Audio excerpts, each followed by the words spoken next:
True Creepy Stalker Horror Stories. Story 1. 8 years ago, I worked as a cashier at a small, old grocery store that had been around for years. I usually worked evening shifts from late afternoon to night, and over time, I got to know the regulars pretty well. Most of them were friendly, stopping to chat while I rang up their groceries. I developed a routine and became known for being a cheerful, friendly face at the register. People would often tell me that I made their shopping trips a little better with my smile and politeness. It felt good, connecting with people like that. But one night still gives me chills. It was a cold winter evening, just before Christmas. The store was busier than usual, filled with last-minute holiday shoppers. The bright overhead lights buzzed faintly, and every time the door opened, a sharp chill swept through the air. I had a long line of customers, and I was trying my best to keep up while staying friendly and upbeat. I smiled, made small talk, and scanned items like it was just another typical night. Then he walked in. From the moment I saw him, a cold wave washed over me. He was around 5 feet 10 inches, wearing a worn-out green jacket and an old black backpack hanging loosely over one shoulder. His hair was long and greasy, tucked under a cap that didn't quite fit right. His skin was almost sickly pale, and his large, black glasses kept sliding down his nose. He didn't greet me, didn't say a word. I forced a smile and said, "Hey, how's it going? How are you today?" He didn't answer. His eyes, dark and empty, locked onto mine. It wasn't just a normal customer stare. It felt hollow, like he was looking right through me. My skin crawled. I tried to shake it off, thinking maybe he was just having a bad day, but something felt off. As I rang up his groceries, I kept talking to him, trying to keep the situation normal. I asked, "Busy night? Huh? You all ready for the holidays?" No response. His gaze didn't waver from mine, not even a blink. Time felt like it stood still. I kept bagging his items, forcing myself to stay calm, trying to maintain my politeness. "Have a nice night," I said, my voice a little more strained than usual. He didn't say anything back. He just grabbed his bags, gave me a slight nod, and walked off. I felt relieved when he was finally out of sight. But as the next few customers came through the line, I couldn't shake the feeling that something was wrong. About 10 minutes later, things seemed to calm down, and the store felt a bit quieter. I was starting to look forward to going home. But then, I felt it again, the feeling that someone was watching me. I glanced around. The aisles were mostly empty, and the other employees were in the back, so it was just me at the front. Then I saw him again. He was standing near the exit, staring at me from across the store. My stomach dropped. I froze. I couldn't look away, but I also couldn't bring myself to tell anyone. I didn't want to make a scene. I didn't want to seem paranoid, but I couldn't shake the feeling of dread that washed over me. A customer asked me a question, snapping me out of my trance, and when I looked back, he was gone. I told myself I was just overthinking it. It had to be nothing. But I couldn't ignore that sense of unease, even after he disappeared. The rest of the night went on without any more incidents. But when there were about 30 minutes left before my shift ended, that same eerie feeling crept back. I scanned the aisles, empty. The store had quieted down even more, and the other employees were still in the back. It was just me at the front. Then, when I turned around again, there he was. He was standing at the second exit now, just a few feet behind me. I could feel my heart race, my palms growing sweaty. I turned to my bagger, trying to keep my voice steady, and whispered, "I think it's the same guy from earlier." They shrugged, dismissing it. "It's probably nothing," they said, but when I glanced back again, he was gone. Just like before. I didn't want to be there anymore. I finished up the shift, but the whole time, I kept feeling like I was being watched. Before I left, I told my supervisor about the guy, and since I was about to go, she suggested one of the guys walk me to my car, just in case. It felt silly, but I agreed. As I was wrapping up, Tom, one of the cart guys, came up to me. I started telling him about the strange man, and his expression immediately changed. "Oh, that guy," he said. "Yeah, he's been hanging out in the parking lot for the past hour or so, just staring at the store." My blood ran cold. "He's been out there the whole time?" I asked. "Yeah," Tom replied, his voice low. I thought it was weird, but I didn't think much of it. Then about 10 minutes ago, he just ran off. Didn't walk. Just bolted. I didn't know what to think. The fact that he had been outside all that time made my stomach turn. But at least he was gone. Tom walked me to my car, and the entire time, I kept checking over my shoulder, expecting to see the guy lurking somewhere. But there was no sign of him. The drive home was a blur. I kept glancing in my rearview mirror, half expecting to see headlights behind me. But nothing. I made it home that night without any incident, but the whole experience left me shaken. I never saw him again after that night. But to this day, I can still see his pale face and those dark, lifeless eyes whenever I close my eyes. I can still feel that cold, unsettling sensation in the pit of my stomach. It's strange how one brief encounter can linger like that. I always wonder if he was just an odd, lonely guy, or if there was something more to his strange behavior that night. But for me, it remains a memory I can't escape, a shadow that still follows me. Story 2. It all started about a year or two ago when I met someone who would eventually turn my life into a living nightmare. I'll refer to myself as Anonin, and the person who made my life unbearable, the one who stalked me relentlessly, I'll call Stalker. At first, Stalker was just someone I knew, a friend, more out of politeness than actual connection. I didn't like him much, but I still made an effort to get along. Over time, I noticed that I started to like him a little more, but only as a friend. Or so I thought. It didn't take long for things to get weird. Stalker was always there, always in my space. At first, I didn't think much of it, but slowly, I began to realize that he was always watching me. One day, he confessed that he liked me. I wasn't interested, so I politely turned him down. A few months later, he told me again. Once again, I said no, but that didn't stop him. Another couple of months passed, and once more, he confessed his feelings. I turned him down, but something shifted after that. That's when the behavior started to change. He began following me everywhere. At first, I brushed it off, thinking it was just coincidence. But soon, it became impossible to ignore. If I sat anywhere, he would sit next to me. If he couldn't do that, he'd sit directly across from me, always ensuring he was close. It didn't matter where I went. If I moved, he would move with me. If I tried to go to another room, he'd follow.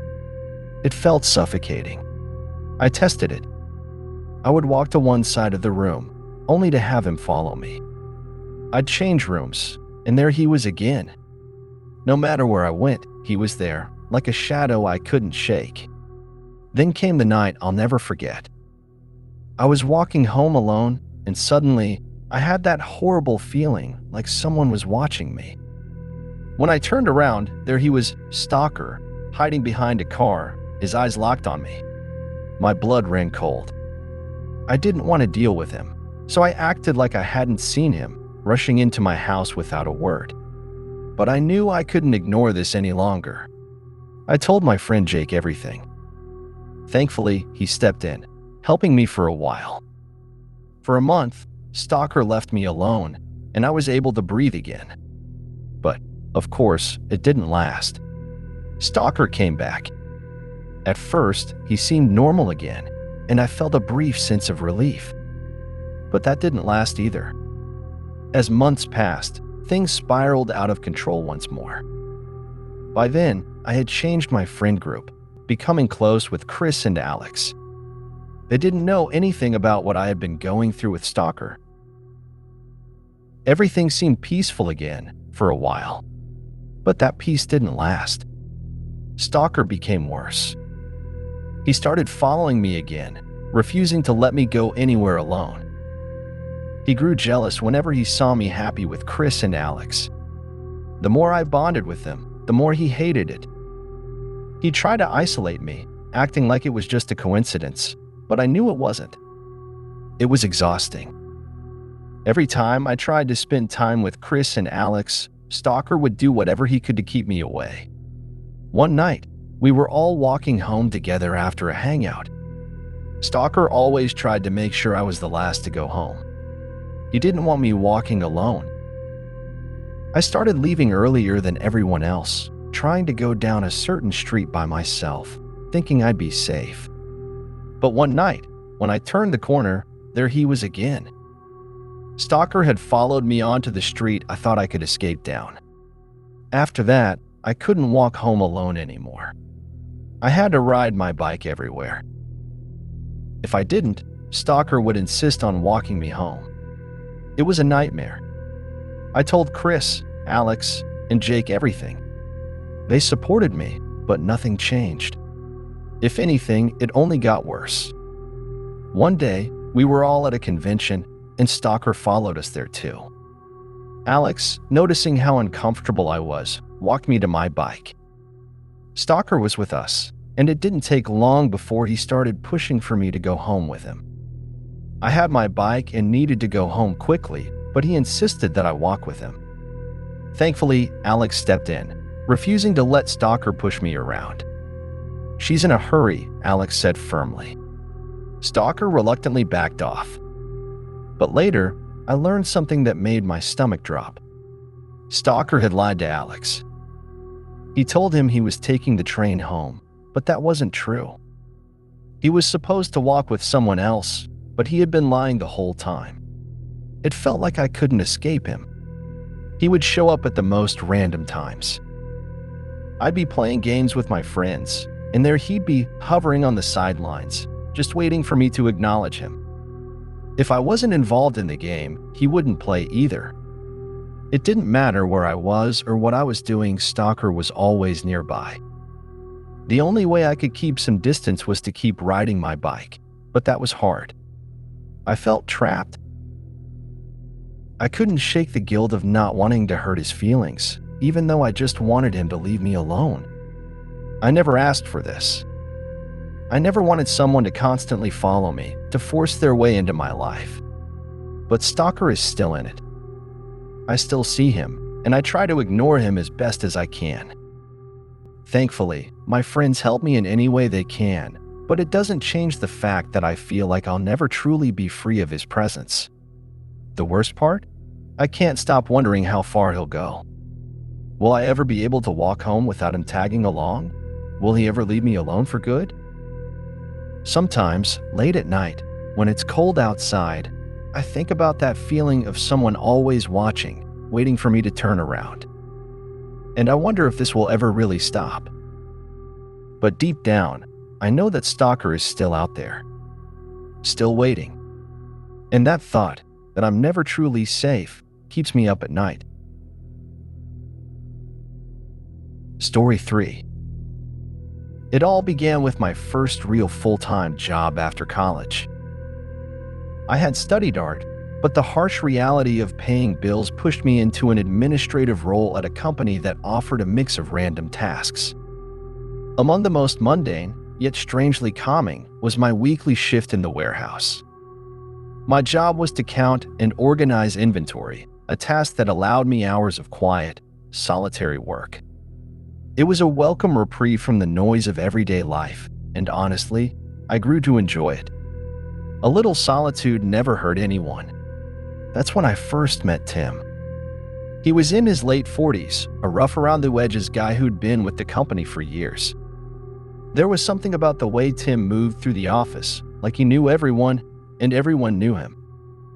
He seemed to be the go-to person for advice, whether it was about work or life in general.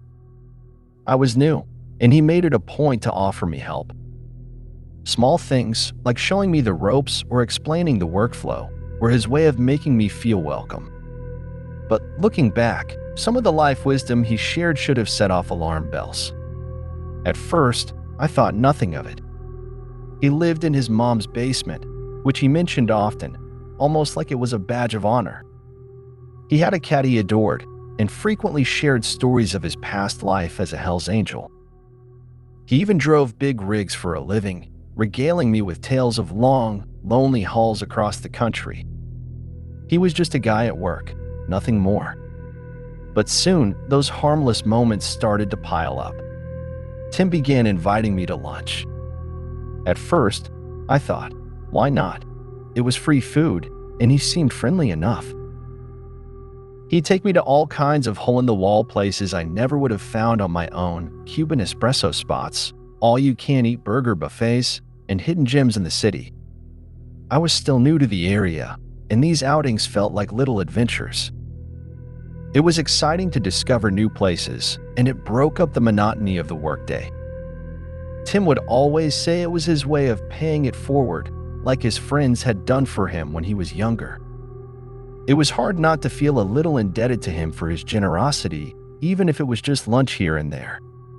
But then things started to shift.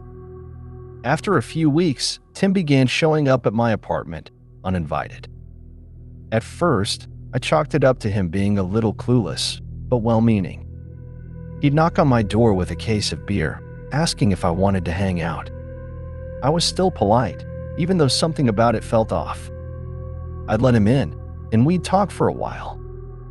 But there was always this unspoken expectation hanging in the air, something I couldn't put my finger on.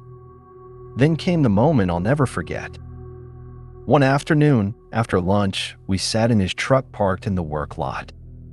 It was quiet, peaceful in a way, but then Tim turned to me. His face was serious, and without any warning, he said, "I think you're the one." My stomach dropped. I froze, unsure how to react. I waited, hoping he'd laugh it off or make a joke, but he didn't. His eyes were wide, intense, and I could feel the weight of his words hanging in the air. "I have a boyfriend, Tim," I said, trying to keep my voice steady. "I'm not interested in you like that." Instead of backing off, Tim just stared at me. "You're meant to be with me," he insisted. "Your boyfriend isn't right for you. We're meant to be together." His words hit me like a cold wave, pressing down on my chest. I tried to brush it off, but his persistence only grew stronger. "No, Tim," I said firmly. "I'm not interested like that. I care about you, but only as a friend. Please, stop." I thought that would be the end of it, but it wasn't. His behavior became even more obsessive. He started showing up at my door, unannounced, with gifts, things like a first edition of my favorite book and a necklace meant for cancer survivors. The gifts were thoughtful, but they felt wrong, as if he was trying to claim me in some way, marking me as his. I didn't want to hurt his feelings, so I accepted them, but the growing unease in my gut became impossible to ignore. And then, things escalated. One evening, I was at home, curled up on the couch, when my phone rang. It was Tim. His voice was shaking, desperate. He was crying. "I love you," he said. "I can take care of you. We belong together." The words hit me like a tidal wave. I didn't know how to react. I put the phone down, hoping he'd get the hint. But instead, he kept calling. That's when the threats began. Tim started leaving angry, disturbing voicemails. He told me he would hurt my cat, Penny, the one I had given him. He said he hated her, that he would bash her brains in. His chilling words echoed in my mind for days. He threatened to take her into the woods and leave her there. My stomach churned with fear. I couldn't take it anymore. I started calling in sick to work, avoiding him as much as possible, but Tim didn't stop. He didn't just harass me, he started reaching out to everyone around me. He sent messages through coworkers, telling them how hurt he was by my sudden disappearance.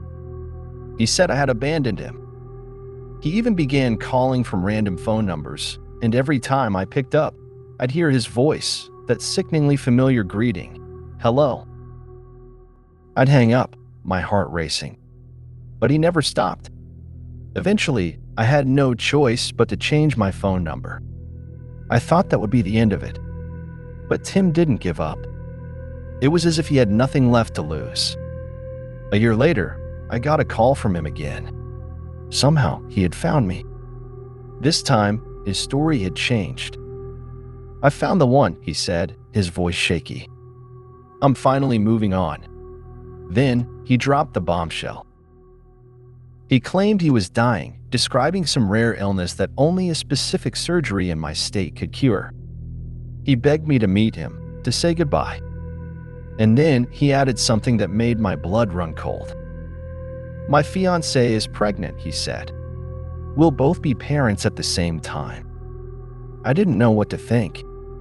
Was he manipulating me again? What was his game? I was pregnant at the time, and the thought of him showing up at my door, uninvited, yet again, was unbearable. I blocked everyone from that town on Facebook, just in case they were unwittingly feeding him information. I changed my phone number once more and moved as far away as I could, hoping that distance would give me peace. But even after all these years, there are nights, cold winter nights, when I can't shake the feeling that he's still out there. Still watching. Still waiting for the right moment. It's like a shadow that never fully disappears. What if he found me again? What if I hadn't taken action? What would have happened then? Would he have shown up at my door with a case of beer, his smile wide, expecting me to let him in? I'll never know. And that's the part that still keeps me up at night, the not knowing, the wondering. The fear that somewhere out there, Tim is still lurking, waiting for me to slip up. Story 4. It was 2004, back when online dating was still a novelty. It wasn't nearly as common as it is today, and most of us were cautiously dipping our toes into the waters, hoping to meet someone interesting. I'd been on a few dates with local guys, but none of them ever really went anywhere. The conversations were always nice enough, but once you got past the small talk, there just wasn't much of a connection. I was starting to feel a little discouraged, but one evening, as I was scrolling through a dating site, I came across a profile that immediately caught my eye. The guy was around my age, and his profile was almost eerily familiar. We had almost identical tastes in music, the same hobbies, and even the same sense of humor. It felt like I had finally found someone I could truly connect with. After a few messages back and forth, we decided to meet for coffee downtown. I was cautiously optimistic, still hoping for that rare spark you only hear about in movies. The coffee shop was packed that evening, warm and inviting compared to the cold, crisp winter air outside. I was nervous, meeting someone new always is, but also excited. Could this guy really be as interesting as his profile suggested? We greeted each other, exchanged pleasantries, and grabbed our drinks. The conversation started off casual: work, life, the usual things people talk about on a first date. I didn't notice anything strange at first. He seemed like a normal guy, and the date felt relaxed, like just another low-pressure meeting. As we sat there, sipping coffee and talking about everything and nothing, he mentioned that he was a medical student at a local university. I was impressed. Everything seemed fine, until it wasn't. Slowly, I began to notice subtle shifts in his behavior. His body language became more off-putting, the way his eyes darted around, his hands repeatedly rubbing over his thighs like he was trying to dry off sweaty palms.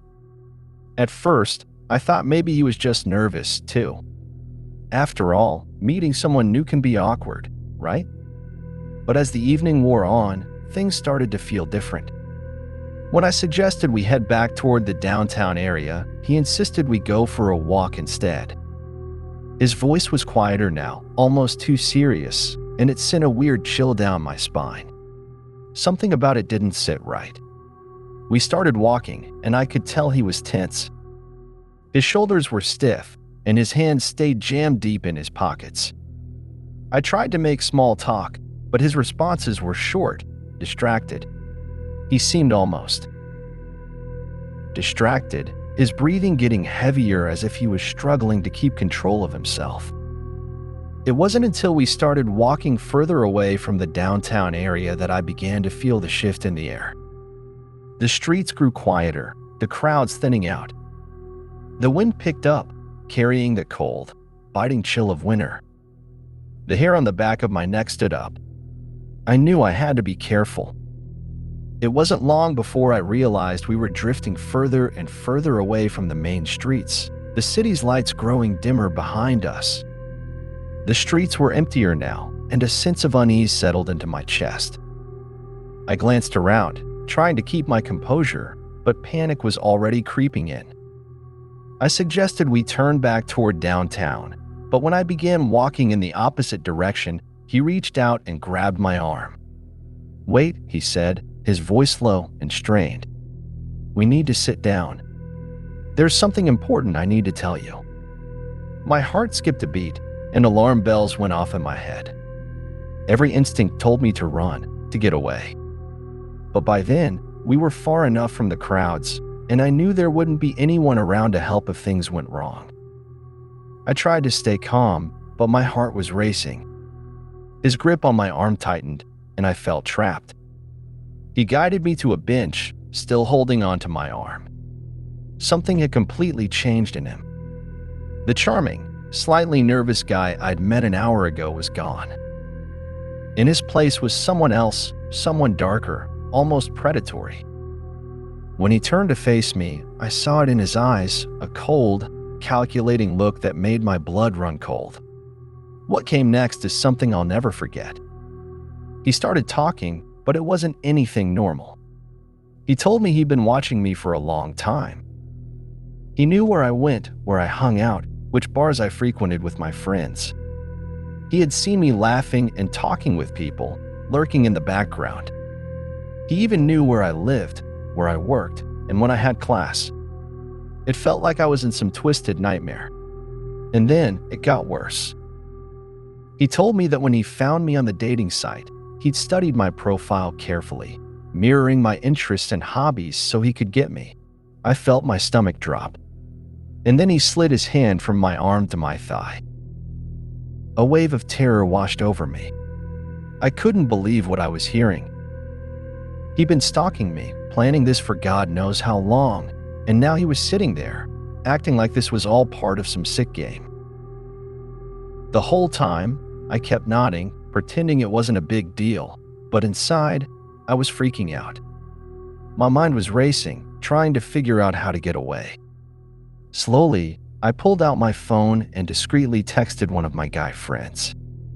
I didn't know if he could hear the panic in my voice, but I managed to type, "I'm in danger. I need help immediately." My heart was pounding in my chest as I waited for a response. Thankfully, my friend was nearby and said he was on his way. I focused on the street, scanning for any sign of his truck. I wasn't sure how much longer I could keep the situation calm. I could feel his grip tighten on my thigh, and every second stretched longer than the last. Finally, I saw my friend's truck coming down the street. Relief washed over me. As soon as the truck was close enough, I didn't hesitate. I yanked myself away from the guy and ran toward the truck. I didn't look back, even though I could hear him shouting, swearing at me from the sidewalk. I jumped into the bed of my friend's truck just as he sped off. That was the last time I ever used a dating site. The whole experience left me shaken, and I couldn't stop thinking about what could have happened if my friend hadn't been there. What was this guy really planning to do? I'll never know. But the memory of that night, the cold streets, the look in his eyes, and the fear that gripped me will never leave me. Since that night, I've stayed far away from online dating. And now, whenever I meet someone new, a part of me still remembers that winter night, the dark streets, and the cold, predatory gaze in his eyes. Story 5. This happened when I was about 8 or 9, so it must have been in the late 90s. My parents had been divorced for a few years by then, and my younger sister and I would spend every other weekend at my dad's house. Despite the awkwardness of the divorce, I always looked forward to those weekends.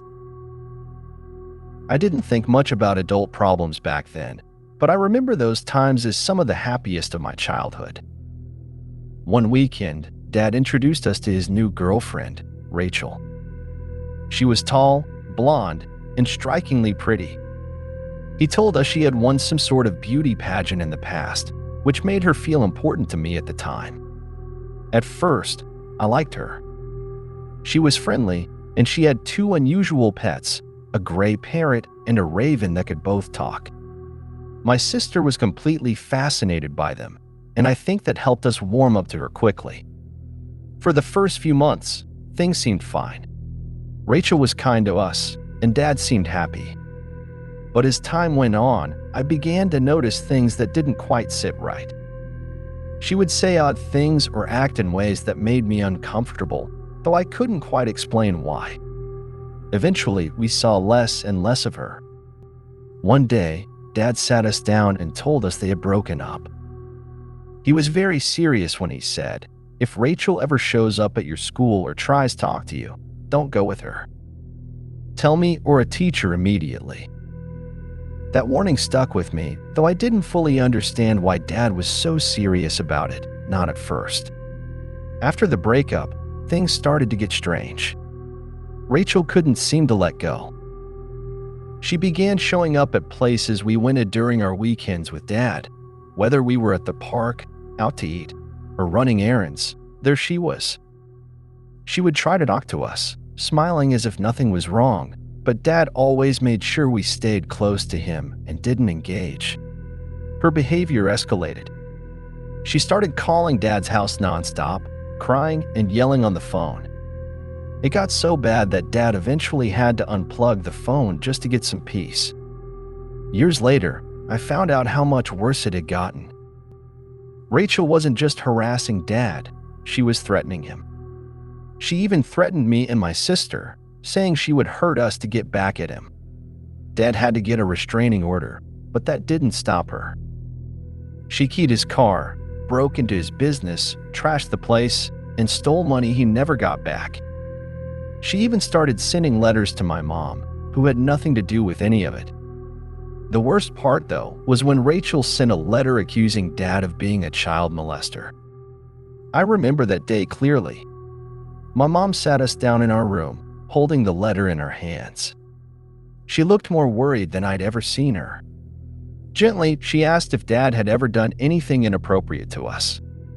Of course, we both said no. But the pain in my mom's eyes, knowing Rachel had fabricated such a horrible lie just to hurt Dad, was something I'll never forget. The last memory I have of Rachel is from a weekend just before Christmas.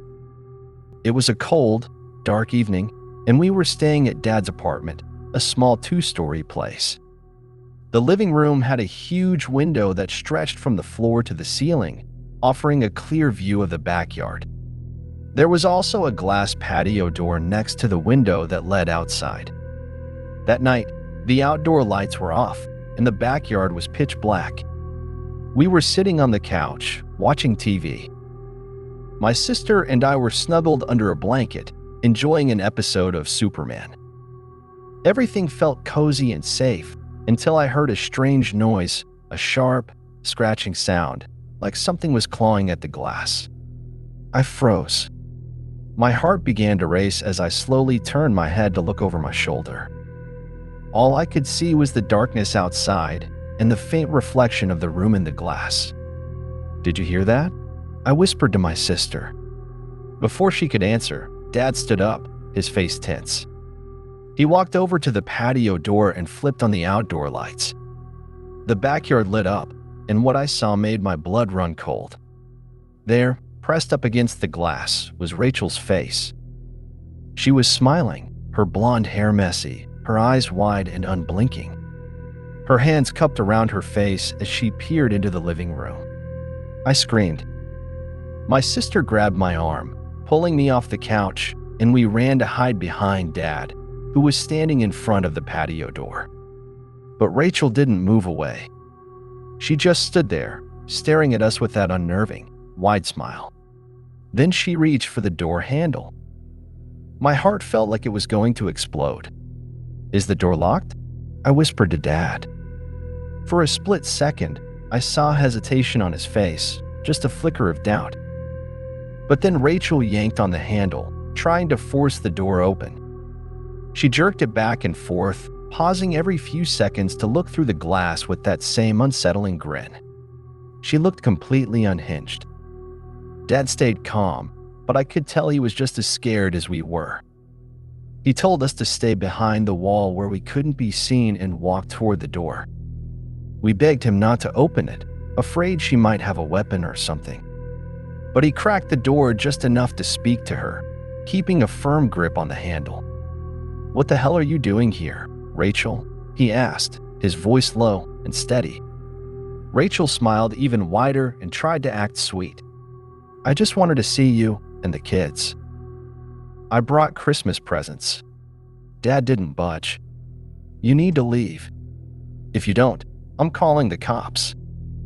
At first, she tried to argue, pleading with him to let her in. But when she realized he wasn't going to change his mind, her smile faded. She muttered something under her breath, dropped the presents on the patio, and walked away into the darkness. When she was out of sight, Dad stepped outside to make sure she was really gone. He picked up the presents she had left behind and brought them inside. But none of us wanted to open them. Something about them felt wrong, like there was some kind of dark energy attached to them.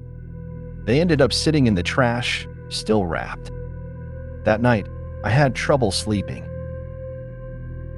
Every time I closed my eyes, I saw Rachel's face pressed against the glass, her wild eyes staring into the room. Even now, years later, the memory of that night sends shivers down my spine. Rachel eventually faded out of our lives after that, but the fear she left behind didn't fade so easily. To this day, I can't sit with my back to a big window at night. The thought of someone watching from the darkness is too much to bear. If there's one thing I've learned from all of this, it's to trust your gut. When someone gives off bad vibes, listen to it. People like Rachel may seem normal at first, but you never know what they're capable of. Story 6. It was a bitterly cold winter night in early 2021, the kind where the chill sneaks through the tiniest cracks in the walls, no matter how many layers you wear. Outside, the world felt eerily silent. The chaos of the COVID lockdown still lingered in the air, and life had slowed to a crawl.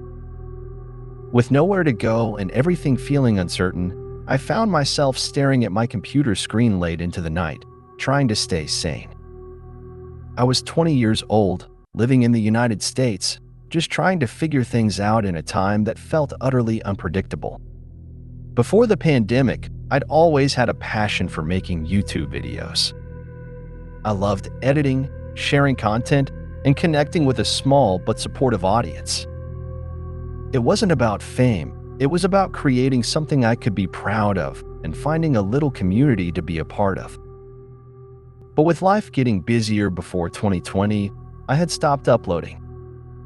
Now, with so much free time on my hands, the itch to create came back, and I decided to try something new, streaming. In the spring of 2021, I started streaming Minecraft on Twitch. At the time, Minecraft was everywhere. Streamers and YouTubers were exploding in popularity, building massive followings, and creating buzz. I wanted in. I mostly played on Hypixel, diving into mini-games, chatting with viewers, and just having fun. Streaming quickly became my escape, a place to relax, connect with new people, and do something I genuinely enjoyed again. It was during this time that I met R. I don't remember exactly how it happened, but I think we crossed paths while playing Valorant. He was another small-time streamer, and over time, We started gaming together regularly. I was friendly, easygoing, the type of person who could make you laugh even during a tough match. We started streaming together a couple of nights a week. He never gave me any reason to feel uncomfortable. If anything, I appreciated having someone reliable to play with. But by late May, life got busier again. Work picked up, and I had more responsibilities at home. Streaming, while fun, had to take a backseat.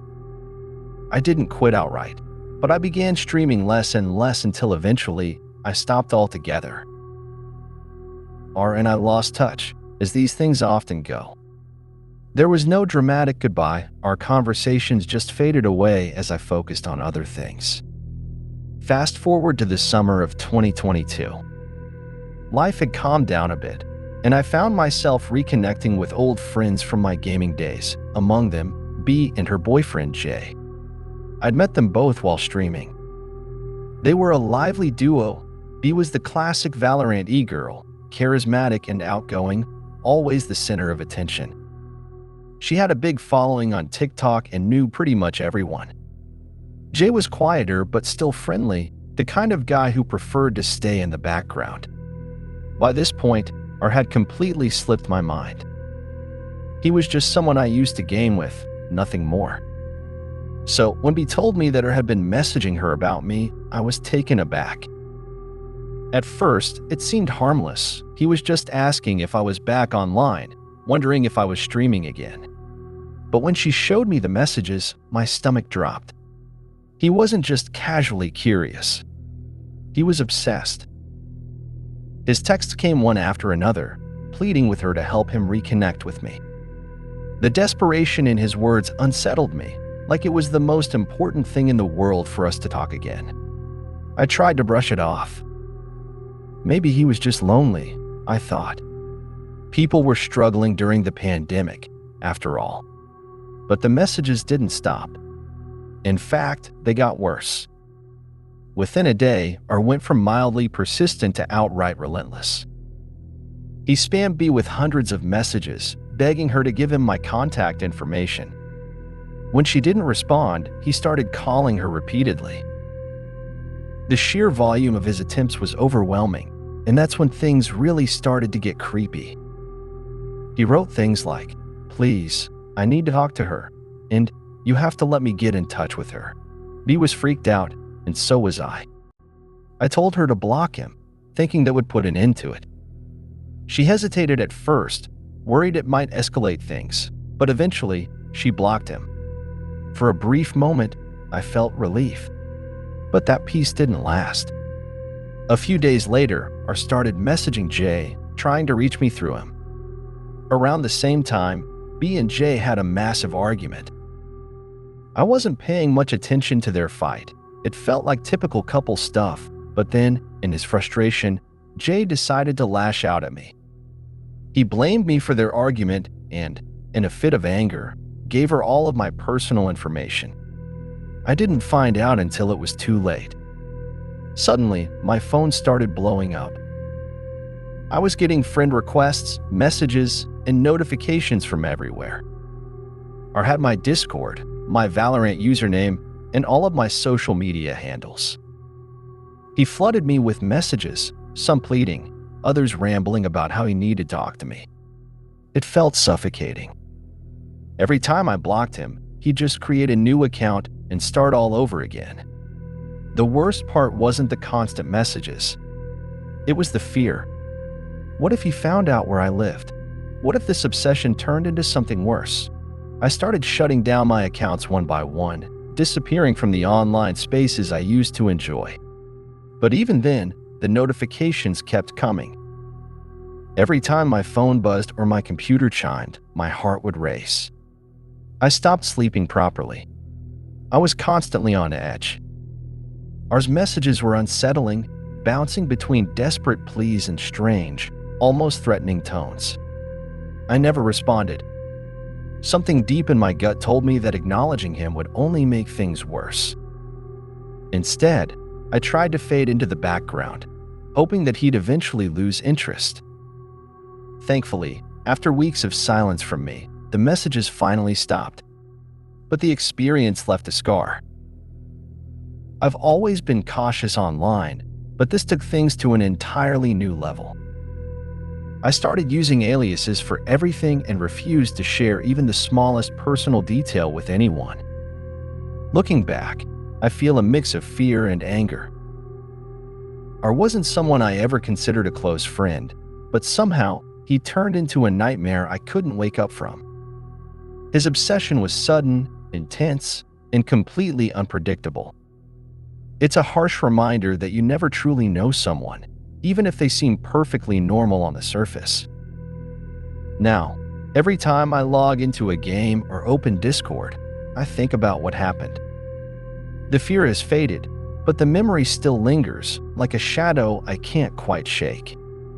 I hope my story serves as a warning to others. Always protect your privacy and be cautious about who you trust. Sometimes, the people who seem harmless can surprise you in the worst ways. Stay safe out there. Story 7. It was the winter of my senior year. The cold air outside cut right through my jacket, the sharp, biting wind turning my breath into foggy clouds. I still remember it clearly, the chill that seemed to seep into my bones, the long, silent nights, and the strange events that would haunt me far longer than I ever imagined. I had just graduated, but even now, months later, the memories still echoed in my mind. I never spoke about it, not to my family, not to anyone. No one took me seriously. They'd laugh it off or dismiss it, assuming I was exaggerating. After all, I was always the overlooked one, the ugly child, as they'd put it. So when it happened, I couldn't expect anyone to believe me. The whole thing started a month or two into the school year. Lunchtime was always a bit overwhelming, so I began retreating to my math classroom. It wasn't that I hated the cafeteria noise, but I preferred the quiet. It gave me space to think, eat in peace, or just get lost in my own world. At first, I didn't notice him. He was just another face in the crowd, quiet, unassuming. He'd sit at his desk, occasionally glancing in my direction. Nothing strange about it. That was until one day when he approached me. I was playing a game on my phone, minding my business, when I heard his voice. He'd walked over to my desk and casually struck up a conversation. We talked about the usual, school, life, even a random debate about the meaning of the hood. It wasn't anything serious, just passing time between classes. When the bell rang, signaling the end of lunch, we both went our separate ways, and that was that, or so I thought. After that, we talked a few more times. Nothing big, just small talk from my side. I didn't think much of it. He was just another guy in school, right? I didn't even realize he was flirting with me at first. I was naive, blind to those signals. Looking back, I see it now. There was a shift. One day, after lunch, I was sitting in class, snacking, when he came back from getting his lunch. He sat down at his desk, then suddenly got up, walked over to me without a word, and placed a popsicle on the table. "I noticed you didn't have one," he said. "So I got you one." It seemed like a kind gesture, so I thanked him, opened it, and ate it. But something about it felt off. Later that day, I overheard a group of people gossiping in the hallway. They were talking about him, saying he'd been caught watching a video of a girl from our school while doing inappropriate things. At the time, I didn't fully process it. I was just hungry and caught up in my routine. But what I did notice was how everyone started avoiding him. It was like they knew something I didn't. But somehow, he didn't get into trouble for it. No punishment, no consequences. He just faded into the background. For a while, he didn't speak to me again. I assumed he'd lost interest or gotten busy. But soon, things began to take a turn. He started staring at me. Not a casual glance, but a fixed, unblinking stare. In class, at lunch, even in the hallways between classes. Every time I caught his eye, he didn't look away. It was the kind of stare that made my skin crawl, like his gaze was burning into me. It wasn't just creepy, it felt possessive. My friend noticed too. She'd catch him staring, and she didn't hold back. She'd glare at him, or make gestures to tell him to back off. But it didn't faze him. Instead, his eyes burned with something darker, pure jealousy. I couldn't understand why it bothered him so much. I hadn't done anything to provoke him. Yet the feeling of unease wouldn't go away. Then he started talking to me again. This time, his questions were more personal. He asked why my friend was so protective of me, and when I told him I didn't know, he pressed me for more details. It was unsettling, the way he seemed so intent on getting information about me. And that's when I realized he already knew a lot. Too much. One afternoon, everything came to a head. I was sitting alone in the classroom during lunch when I saw him again. This time, he was rummaging through other people's bags. My heart froze. I didn't know what to do. Should I speak up? Should I tell someone? I stayed still, pretending not to notice, but I kept track of where he went, what he touched, what he was looking for. When he finally noticed me watching him, he came over. "Oh, my friend borrowed my headphones," he said, trying to explain his actions. I didn't buy it, but I said nothing. I just nodded, hoping he'd leave. A few minutes later, he grabbed his bag and walked out of the room, but then he turned around and came back toward me. My pulse quickened. I looked up at him, confused. Without warning, he asked, "Can I have a hug?" I was paralyzed. What was happening? I didn't know what to say. Caught off guard and unsure how to react, I awkwardly agreed. He wrapped his arms around me, pressing his face into my hair. I froze. I didn't know what to do. I just patted his arm lightly, feeling more uncomfortable by the second. Finally, after what felt like forever, he pulled away and left. The next day, I was called to the principal's office. They asked me about the hug, the bags, everything. I told them what happened. It turned out he had stolen $200 from someone and had been caught. He was forced to repay the money, plus another $50. After that, he stopped talking to me. But it didn't end there. What I didn't know was that, while I was trying to move on, he had been quietly gathering information about me.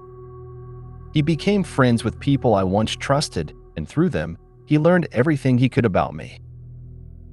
He knew where I went to school, my favorite fast food places, what games I played, and even my phone number. He knew my routine, where I hung out. I graduated, and for a while, I thought it was over. I thought I could finally leave the past behind. But the anxiety lingered. Every time my brother had friends over, I'd lock myself in my room, terrified that he might show up at my house. Then, I learned something that chilled me to my core. He hadn't just appeared out of nowhere. He had been at my middle school, but had been expelled for inappropriate behavior. Then, he was expelled again from his high school before eventually returning to my district. That's why he seemed so familiar. Even now, I can't shake the feeling of being watched. Every time I walk down the street or see a stranger's face, I wonder if it's him. I pray that our paths never cross again. His memory is a dark shadow that lingers over everything I do, a constant reminder of how vulnerable I was. So Marcus, wherever you are, I hope we never meet again. If you made it to the end of the video, thanks for watching. Don't forget to like, subscribe, and share, and we will see you in the next video.